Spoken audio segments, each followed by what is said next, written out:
If you're watching this video, that means I took out your colon, or at least part of it, maybe not all of it.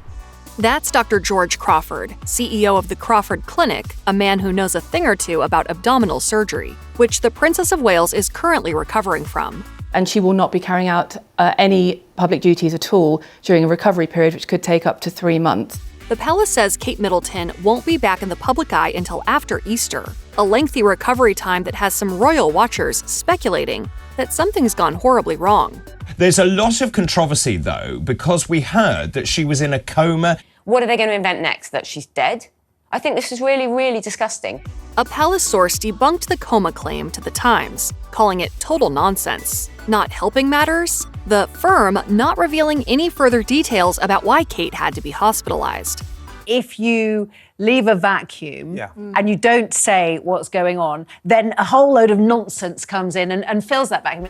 Dr. Crawford tells us that Kate either had open surgery, meaning a big incision on her belly, or laparoscopic surgery, meaning small incisions, and the help of a tiny camera. If Kate had open surgery, Dr. Crawford says, that can require up to 2 months for a patient to recover. They will be up and moving around about a week after surgery, but for the abdominal muscles to heal, it can take anywhere from 6 weeks to 8 weeks to be at about 75% strength. That tracks with the projection of Kate returning to royal duties in April. As for laparoscopic recovery, those patients typically have a recovery time of about 3 weeks. They are up and moving around the next day after surgery. Even if an organ has to be removed, the incision is much smaller than it would be if this were done open. Laparoscopic incisions are about the size of a keyhole, which means that they'll heal much faster than a big incision from open surgery. It's unclear as of the making of this video which type of surgery Kate is recovering from, but based on Dr. Crawford's evaluation,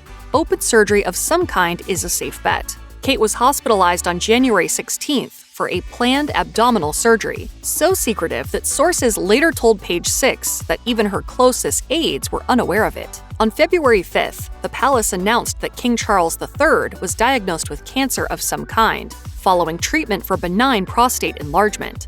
The cancer is not apparently in his prostate. How are you feeling? So that's 2 royal medical mysteries happening at the same time. It just seems like it's a really tough time for the whole family. And even a relative outsider like Prince Harry is keeping quiet. What's sort of your outlook on his health? That stays between me and him. Prince William, meanwhile, tossed some petrol on the fire of speculation this week by missing a ceremony to honor his godfather, King Constantine II of Greece, who died in January 2023 at age 82. I hope it's nothing serious, but it is unusual. No word yet from the palace as to why he was a no-show, other than that it was a personal matter. They refused to go into any further detail on that, other than to confirm and reassure us that the princess is fine.